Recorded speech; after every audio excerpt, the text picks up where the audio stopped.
Desde los años 40 hasta los años 80, Pacific Southwest Airlines, con sede en San Diego, podía considerarse la aerolínea de facto de California, en esencia. Con su librea de colores al atardecer y aviones con una sonrisa alegre, los PSA eran una vista popular a lo largo de la costa oeste de los Estados Unidos. Y en realidad fue su modelo operativo el que terminó siendo la inspiración para el actual gigante Southwest Airlines. Pero septiembre de 1978 fue un tiempo de cambios para PSA, mientras la compañía se preparaba para la inminente desregulación de la industria aérea, algo que eventualmente conduciría a la quiebra de la compañía, pero por supuesto nadie lo sabía en ese momento. En la madrugada del 25 de septiembre de ese año, una tripulación de PSA llegó a la puerta de embarque en Sacramento, listos para volar su gran Boeing 727 naranja y blanco hacia San Diego con una breve escala en Los Ángeles. Al mando se encontraba un capitán de 42 años que había volado para PSA durante 17 años. En ese tiempo había acumulado más de 14.300 horas, incluyendo unas impresionantes 10.482 horas en el 727. El primer oficial también era experimentado, con un total de 10.000 horas, incluidas 5.800 en el 727 durante sus 9 años en PSA. Y la tripulación también incluía a un ingeniero de vuelo que había trabajado 11 años en PSA y tenía 10.800 horas de experiencia, más de 6.500 en el 727. Así que no eran principiantes, más bien probablemente formaban una de las tripulaciones más experimentadas de toda la época. Mientras los pasajeros empezaban a abordar, los pilotos realizaron todas las verificaciones previas al vuelo y revisaron la documentación de despacho, la cual mostraba que su avión, de 10 años de antigüedad, estaba en buen estado y que el clima en sus destinos era excelente. Un día perfecto, despejado en el sur de California, y un gran día para ser piloto. El resto de la preparación fue completamente rutinaria, seguido de un despegue normal desde Sacramento y un vuelo muy agradable hacia Los Ángeles. Así que, alrededor de las 8 de la mañana, el vuelo aterrizó en LAX, donde algunos pasajeros desembarcaron y otros abordaron para el siguiente tramo hacia San Diego. El manifiesto de este vuelo incluía 4 auxiliares de vuelo y 128 pasajeros, pero 29 de ellos eran empleados de PSA, convirtiendo el vuelo en una verdadera fiesta de la compañía. Con un total de 135 pasajeros y tripulación a bordo. Los pilotos carretearon su reluciente Boeing 727 fuera de la puerta por segunda vez ese día, y nuevamente estaban en el aire para cuando eran las 08:34. El Aeropuerto Internacional de Los Ángeles y lo que entonces era el Lindbergh Field de San Diego están separados por apenas unas 100 millas náuticas. Así que se esperaba que el vuelo tomara poco más de media hora, incluso tras maniobrar en el espacio aéreo congestionado de ambos aeropuertos. Hoy en día, tanto LAX como el actual Aeropuerto Internacional de San Diego forman parte del enorme TRACON del sur de California, un centro unificado de control de aproximaciones que gestiona aeronaves desde los niveles superiores de vuelo y las conduce hacia los numerosos aeropuertos de la región. Pero en 1978, el control de tránsito aéreo en los niveles inferiores del área de San Diego estaba a cargo de la instalación de control de aproximación de San Diego en la Estación Aérea Naval de Miramar, precisamente. Allí se aplicaba una recién creada Terminal Radar Service Area, o TRSA, centrada en Lindbergh Field. Dentro de esa TRSA, que se extendía desde 4.000 hasta 8.000 pies. Los controladores aéreos proveían vectoramiento radar y secuenciación de aproximaciones para todo el tráfico bajo reglas de vuelo por instrumentos, lo que incluía a todos los aviones de línea, pero también a los vuelos VFR que participaban de manera voluntaria. Debajo del TRSA, cada aeropuerto individual tenía entonces, y de hecho todavía tiene, su propia área de control local, pero en 1978 los límites entre ellas no estaban muy bien definidos realmente. Por ejemplo, el área de responsabilidad de la Torre de Lindbergh se superponía con la de Montgomery Field, un aeropuerto de aviación general con torre de control a menos de 6 millas náuticas al norte de Lindbergh. Además de esas pequeñas discrepancias, las transferencias entre San Diego Approach y las diferentes torres tampoco estaban bien estandarizadas. Y probablemente se debía a que la TRSA era tan nueva que las transferencias no siempre ocurrían exactamente en el límite de 4.000 pies, algo importante de recordar aquí. De cualquier manera, esta historia realmente comienza a las 08:56, cuando los pilotos del vuelo 182 de PSA descendían hacia 7.000 pies dentro de la TRSA de San Diego. El primer oficial actuaba como piloto al mando en este tramo, mientras que el capitán era piloto monitor. Y el ingeniero de vuelo en ese momento hablaba con los controladores de operaciones de PSA para preparar su llegada. Además de los 3 pilotos activos, había un piloto de PSA fuera de servicio sentado en el jump seat y conversaba con el capitán sobre temas no operativos como contratos y seguros, mientras continuaba el descenso. Hoy en día, está prohibido que los pilotos tengamos conversaciones fuera de tema por debajo de 10.000 pies, e incluso a veces desde más arriba, debido a la regla de cabina estéril. Pero esa regla aún no existía en 1978. Ahora, manejar las radios debía ser tarea del piloto que monitorea, en este caso, ese habría sido el capitán directamente. Pero las transcripciones del grabador de voz muestran que era el primer oficial quien hacía la mayoría de las comunicaciones, aunque también estaba volando el avión. De cualquier forma, a las 08:57, el primer oficial reportó que tenía el aeropuerto a la vista, lo cual, incluso hoy, es una manera común para que los pilotos soliciten una aproximación visual, es decir, una aproximación más ajustada usando referencias visuales en lugar de instrumentos. Y al escuchar eso, el controlador inmediatamente autorizó el vuelo para una aproximación visual a la pista 27 en Lindbergh Field. El aeropuerto solo tenía una pista 0927, de las cuales solo la 09 estaba equipada con un sistema de aterrizaje por instrumentos. Y la pista 27 en realidad solo permite aproximaciones visuales. Hasta el día de hoy, debido a la presencia de terreno y edificios muy cerca de su cabecera de llegada. Afortunadamente, como mencioné antes, la visibilidad en ese día era prácticamente ilimitada. Así que los pilotos debían estar esperando una aproximación visual sencilla, una que probablemente ya habían hecho muchas veces antes. Ahora, como el vuelo 182 venía desde el noroeste, eventualmente necesitarían virar a la izquierda a una pierna de viento en cola, luego volar más allá de los límites del aeropuerto antes de virar a la derecha hacia la pierna base, y después girar nuevamente a la derecha hacia final, algo que llamamos un patrón de tráfico estándar. Así que eso era también lo que los pilotos estaban planeando ahora. Durante algunos minutos, la grabadora de voz en cabina siguió captando las conversaciones entre el capitán y el jump seater, así como entre el ingeniero de vuelo y operaciones. Prácticamente sin comentarios por parte del primer oficial. Eso solo cambió a las 08:59, cuando los pilotos pausaron sus charlas para completar la lista de aproximación. Justo cuando terminaron, el controlador de San Diego Approach llamó al vuelo con lo que se conoce como un aviso de tráfico. Tráfico, 12 en punto, 1 milla, rumbo norte. El capitán respondió que estaban buscando, y el controlador añadió que había tráfico adicional. También a las 12 en punto, 3 millas justo al norte del campo, rumbo noreste, un Cessna 172 ascendiendo VFR desde 1400 pies. Ahora, los eventos estaban a punto de escalar rápidamente, así que detengámonos aquí un momento y hablemos un poco de lo que hacía el controlador. Verás, cuando 2 aeronaves en espacio aéreo controlado por radar se acercan a cierta distancia o es probable que crucen trayectorias, los controladores aéreos emiten avisos de tráfico para aumentar la conciencia situacional de los pilotos frente a estas posibles amenazas. Es bastante normal recibir varios avisos de tráfico al descender en un espacio aéreo terminal congestionado, especialmente si hay varios aeropuertos cercanos o si la zona tiene mucho tráfico de aeronaves ligeras volando. Visualmente, cuando un controlador formula un aviso de tráfico, este debe incluir la ubicación, rumbo, altitud y, si está disponible, el tipo de aeronave. Y los pilotos deben entonces informar si tienen el tráfico reportado a la vista.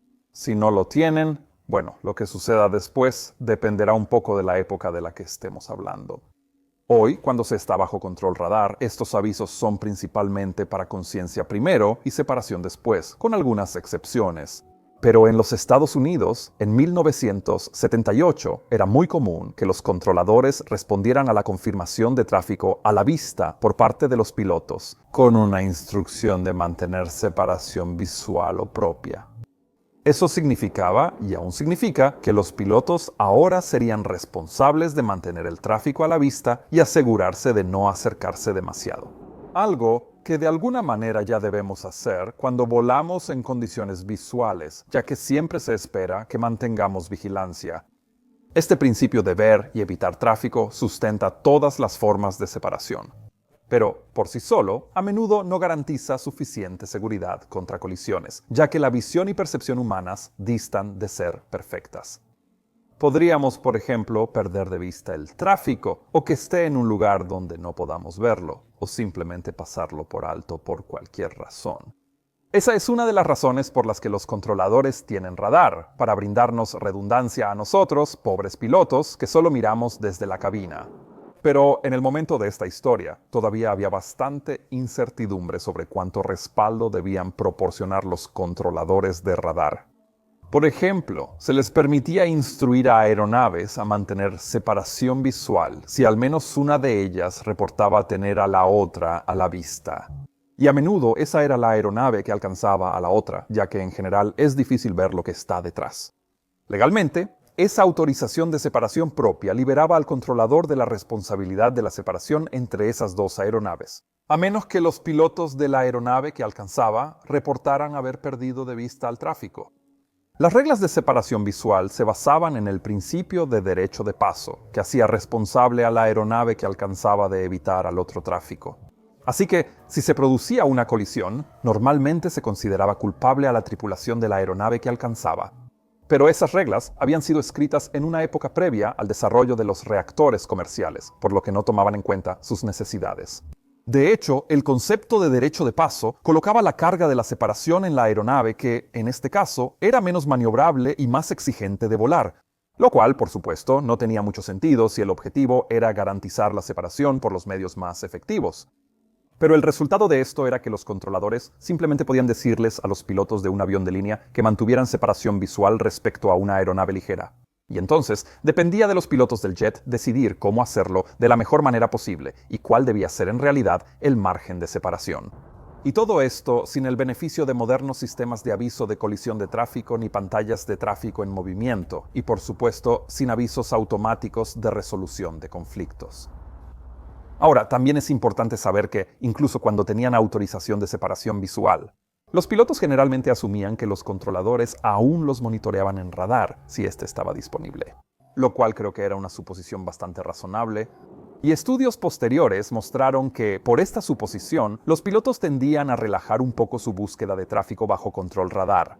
Pero al mismo tiempo, los controladores también tendían a relajarse después de dar la autorización de separación visual, lo que significaba que básicamente nadie estaba prestando completa atención.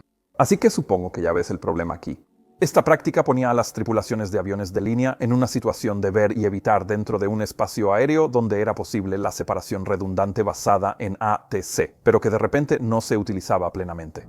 Ahora, antes de continuar, también quiero hablar de la aeronave que fue señalada en ese aviso de tráfico para el vuelo 182 de PSA. Se trataba de un Cessna 172 monomotor perteneciente a Gibbs Flight Center, una escuela de vuelo con base en Montgomery Field. Recuerda, ese era el aeropuerto de aviación general que mencioné antes. Lo volaba un piloto comercial de 35 años con alrededor de 400 horas, que se estaba entrenando para su habilitación por instrumentos, la cual eventualmente le permitiría volar bajo reglas de vuelo por instrumentos en baja visibilidad. Pero como ese día la visibilidad era ilimitada, llevaba una capucha de entrenamiento diseñada para bloquearle la vista de todo excepto los instrumentos frente a él. Esto es algo que cualquiera que haya pasado por entrenamiento IFR seguramente reconocerá. No es una gran experiencia de uso, pero es altamente efectiva. En cualquier caso, ese día estaba bajo la supervisión de un instructor de 32 años, con alrededor de 5.100 horas, que llevaba aproximadamente un año trabajando como instructor. La pareja había volado 2 aproximaciones de práctica, terminando en toques y despegues en la pista 09 de Lindbergh Field, lo cual, si pusiste atención, iba contra la dirección del tráfico en aterrizaje. Hoy eso suena absolutamente una locura, ya que el Aeropuerto Internacional de San Diego es ahora el aeropuerto de una sola pista más ocupado de los Estados Unidos. Así que cualquier aeronave que quisiera hacer toques y despegues contra la dirección prevalente del tráfico ahora tendría que esperar horas, si es que siquiera fuera posible. Supongo que era un mundo distinto en aquel entonces. De todos modos, a las 08:57, los pilotos del Cessna terminaron su segunda aproximación de práctica y dieron por terminada la sesión para regresar hacia Montgomery Field. Y estaban ascendiendo hacia el noreste. Tras reportar su posición, la torre de Lindbergh los pasó al control de aproximación de San Diego, Approach Control. Y a las 08:59, los pilotos le dijeron al controlador de aproximación que iban rumbo noreste, ascendiendo a 1.500 pies. El controlador de aproximación entonces confirmó contacto radar e instruyó al Cessna a mantener reglas de vuelo visual a o por debajo de 3.500 pies. Y además, a mantener un rumbo de 070 grados. Ahora, lo curioso aquí era que una aeronave a esa altitud nunca entraría en la TRSA que empezaba en 4.000 pies. ¿Recuerdas?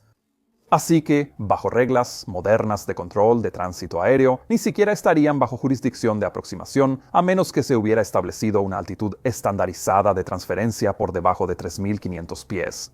Uno de los miembros de la junta de la NTSB más tarde llamó a este hecho indeseable, pero nadie pudo explicar por qué se permitía siquiera, lo cual me hace pensar que probablemente no era tan inusual en esa época. En este punto, sin embargo, aún no era un problema, ya que el controlador de aproximación seguía hablando tanto con el Cessna como con el vuelo 182. Así que cuando vio que ambas aeronaves eventualmente cruzarían sus trayectorias, simplemente le dio al 727 ese aviso de tráfico que mencioné un poco antes. Unos segundos después, el primer oficial también avistó una aeronave justo al frente y les dijo a sus colegas: «Bien, tenemos ese otro a las 12».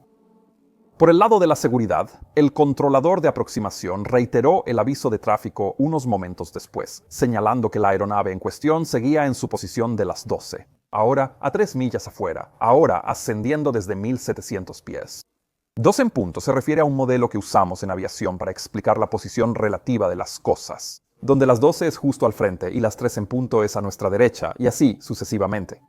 En cabina, el primer oficial anunció rápidamente «lo tengo», y el capitán luego reportó «tráfico a la vista».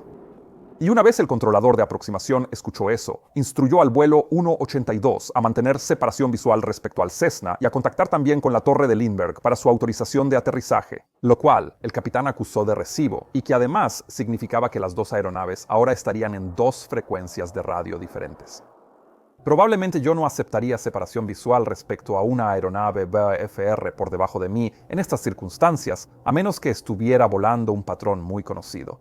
Pero esa es solo mi opinión personal. Ciertamente hay pilotos que sí lo harían, y en aquel entonces probablemente era la norma. En cualquier caso, el vuelo 182 ahora cambió su radio a la frecuencia de la torre de Lindbergh e inició un viraje a la izquierda hacia la pierna de viento en cola, que habría sido un rumbo de alrededor de 090 grados aproximadamente, mientras descendían desde 3.200 pies.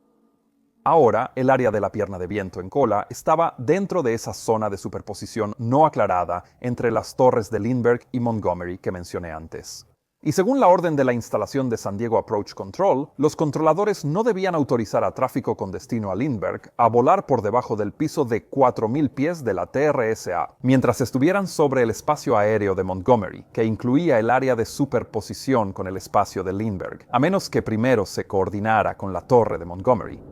Sin embargo, el personal de San Diego Approach declaró que dividían el área de superposición por la mitad, con el área al sur de esa línea considerada bajo control de la torre de Lindbergh y el área al norte bajo control de Montgomery, aunque en realidad no existía ninguna carta de acuerdo formal al respecto.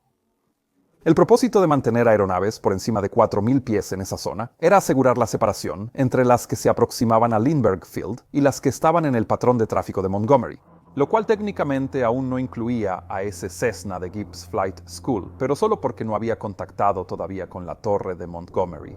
A pesar de esto, San Diego Approach autorizó al vuelo 182 a la aproximación visual sin limitaciones de altitud, y por lo tanto también a través del espacio aéreo de Montgomery por debajo de 4.000 pies. Pero es probable que eso fuera algo que hacían todos los días. Sin embargo, esto significaba que el avión de línea ahora procedería hacia el espacio aéreo donde ya se encontraba el Cessna.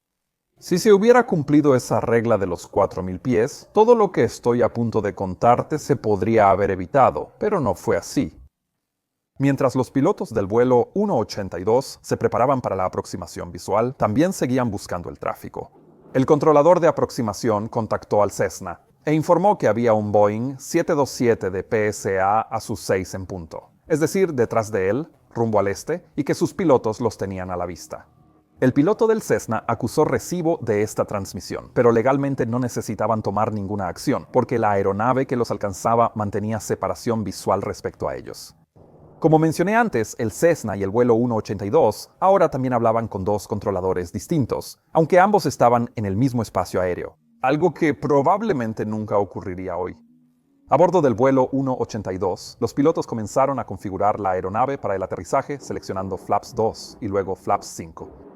Durante una aproximación visual, es muy importante mantener el campo de aterrizaje a la vista, de modo que el primer oficial, que fue quien dijo inicialmente tener al Cessna a la vista, era también quien miraba el campo, evaluando cómo maniobrar su aeronave para la aproximación.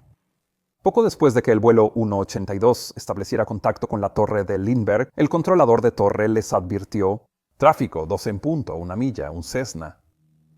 Pero durante los 20 segundos transcurridos desde el aviso de tráfico anterior, parece que los pilotos habían perdido de vista al Cessna, debido a varios factores distintos y combinados. En primer lugar, la transcripción del CBR muestra, como dije, que el primer oficial fue quien vio inicialmente el tráfico. Pero él también era el piloto volando y además hablaba bastante por radio. Así que es dudoso que tuviera la capacidad extra para también mantener control visual del tráfico por la ventanilla mientras miraba el aeródromo. Ahora, teóricamente, el ingeniero de vuelo debía ayudar a buscar tráfico. Pero se había retrasado en iniciar sus tareas previas al aterrizaje y por lo tanto aún estaba hablando con operaciones.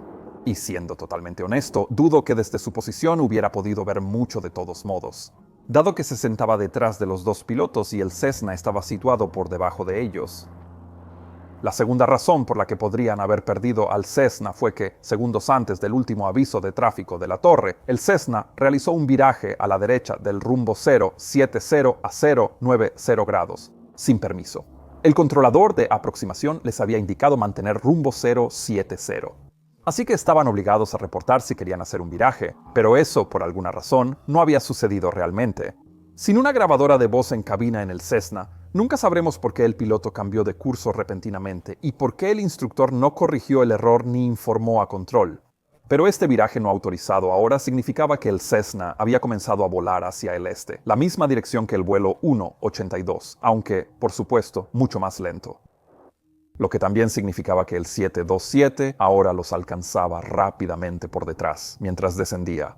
Esto también implicaba que el Cessna estaría prácticamente estacionario en los parabrisas de los pilotos, haciendo que la pequeña silueta blanca fuera casi imposible de distinguir contra el telón de fondo de casas y vecindarios urbanos justo debajo. Cuando los pilotos buscamos tráfico, lo hacemos dividiendo los parabrisas en secciones y escudriñando cada sección a su turno para intentar identificar luces anticolisión o movimiento relativo. Pero en un caso como este, eso no habría ayudado mucho en absoluto porque no se estaba moviendo realmente.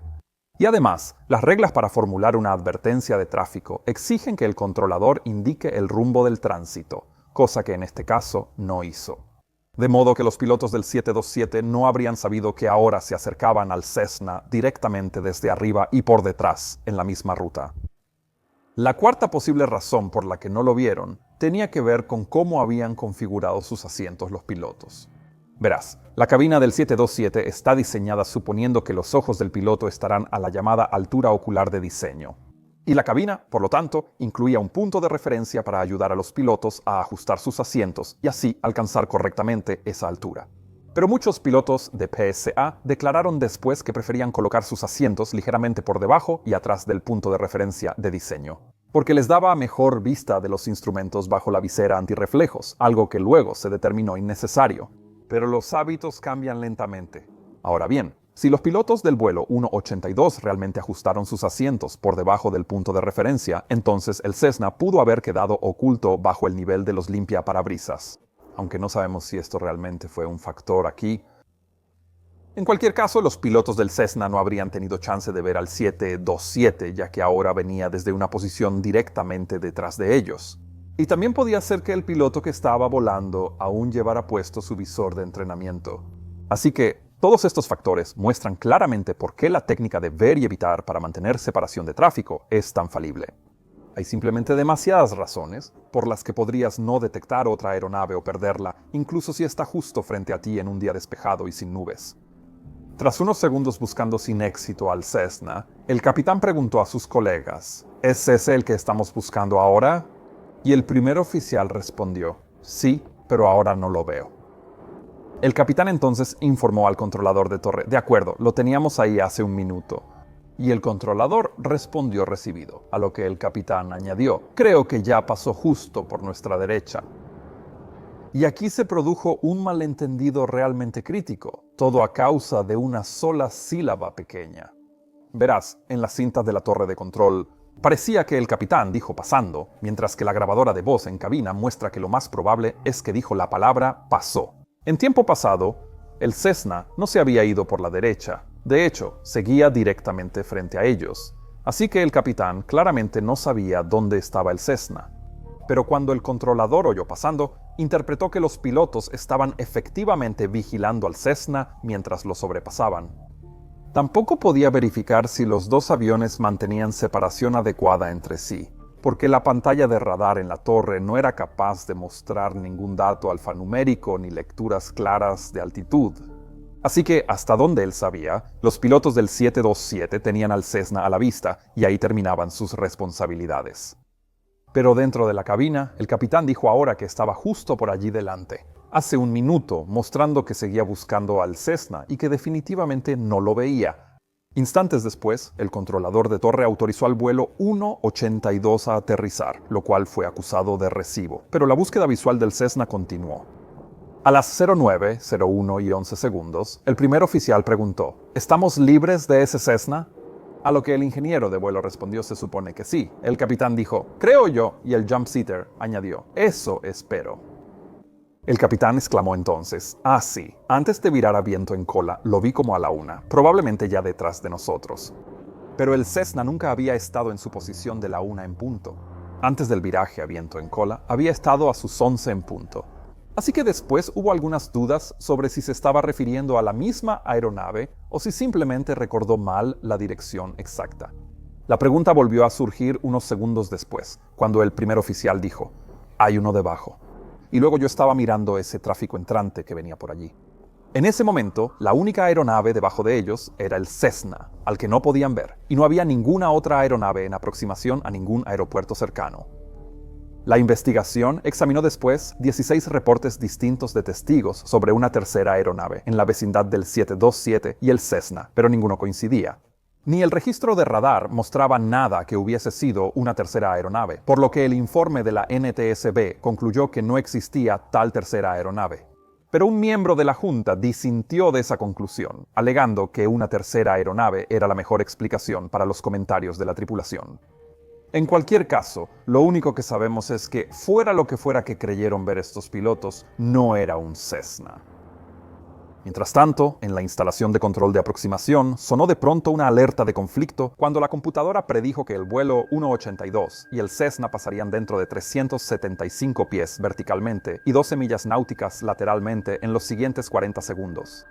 Como el controlador de aproximación seguía en contacto con el Cessna, los procedimientos operativos estándar requerían que actuara e intentara resolver el conflicto.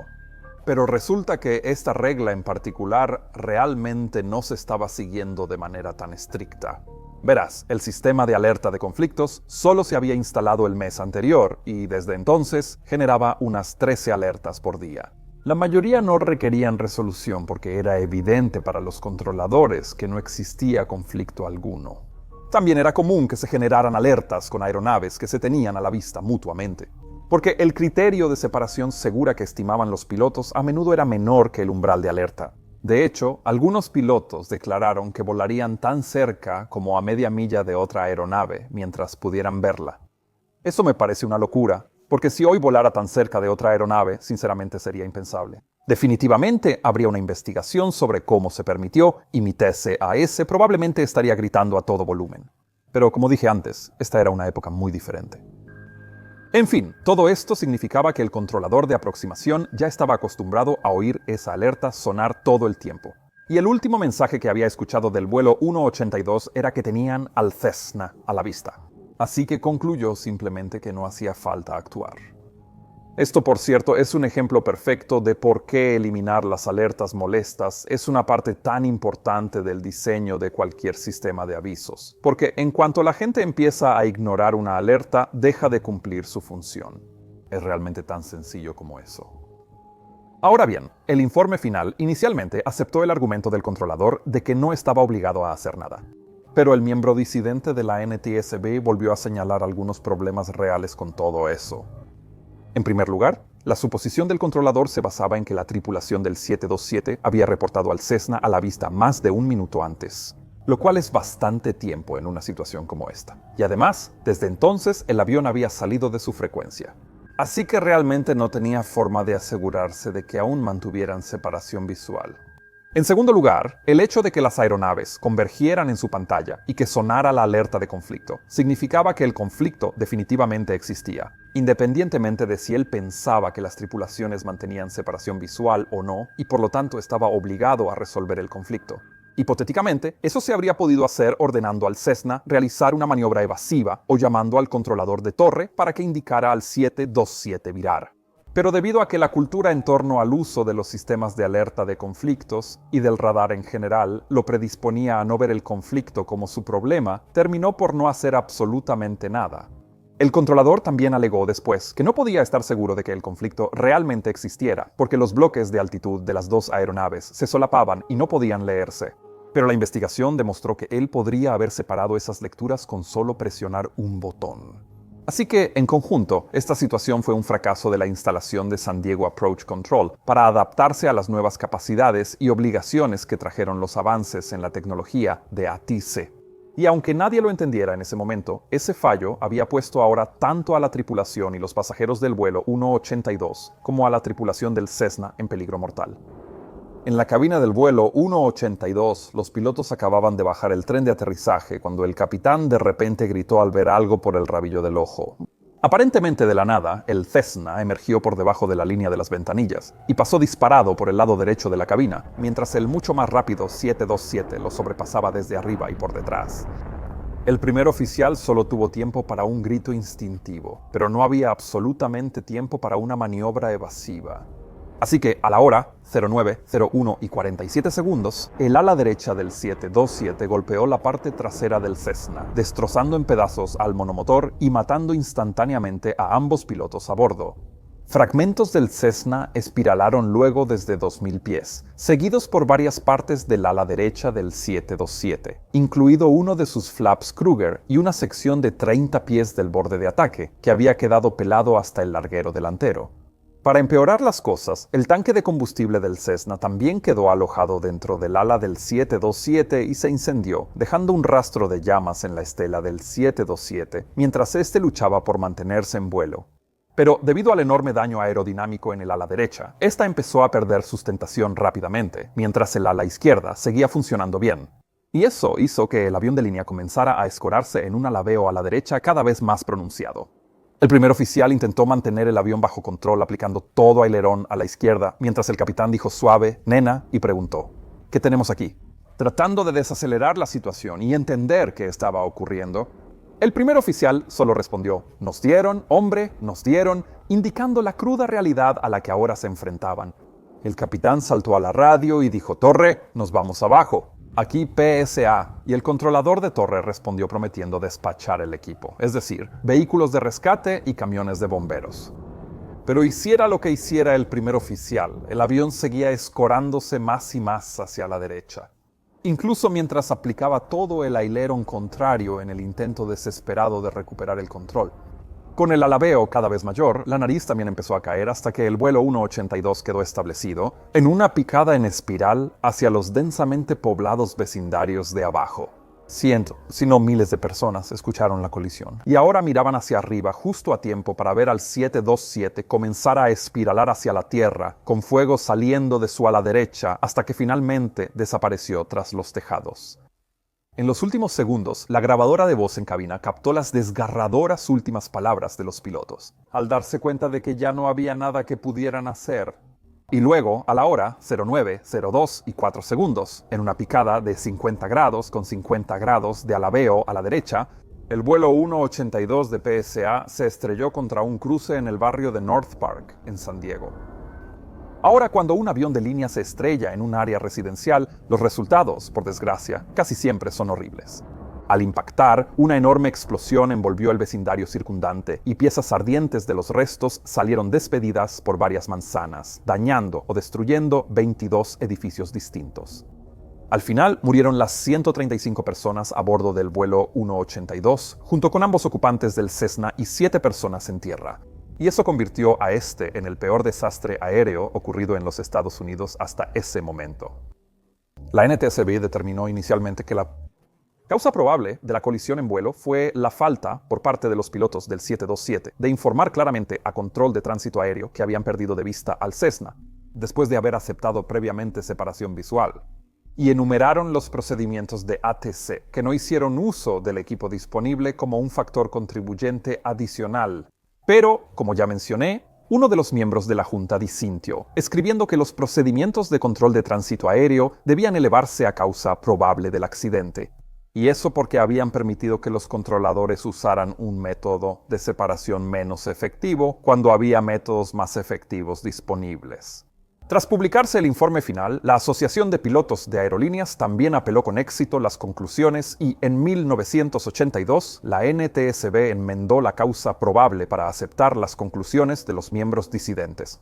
Este accidente llevó a la FAA a iniciar la investigación de lo que más tarde se convertiría en el moderno Sistema de Alerta de Tráfico y Evitación de Colisiones TCAS. Y la NTSB recomendó que los controladores solo permitieran separación visual en áreas terminales si era solicitada específicamente por un piloto. Pero cuando mi equipo y yo trabajábamos en esta historia, no pudimos evitar notar algunas aparentes similitudes entre este accidente y la horrible colisión en vuelo de enero de 2025 ocurrida en Washington, D.C. a comienzos de este año. Los informes preliminares sugieren que, en la colisión de D.C., un controlador concedió una solicitud de separación visual a un helicóptero Black Hawk que iba en rumbo de cruce con un CRJ-700. Y aunque supuestamente se generó una alerta de conflicto en la torre de control, el radar finalmente no se usó para evitar la colisión. Posiblemente porque el piloto del Black Hawk ya había reportado que el CRJ estaba a la vista. Ahora bien, los procedimientos únicos en uso en DC también podrían haber hecho que este tipo de conflictos fueran algo rutinario, tal como ocurría en el Centro de Control de Aproximación de San Diego en 1978.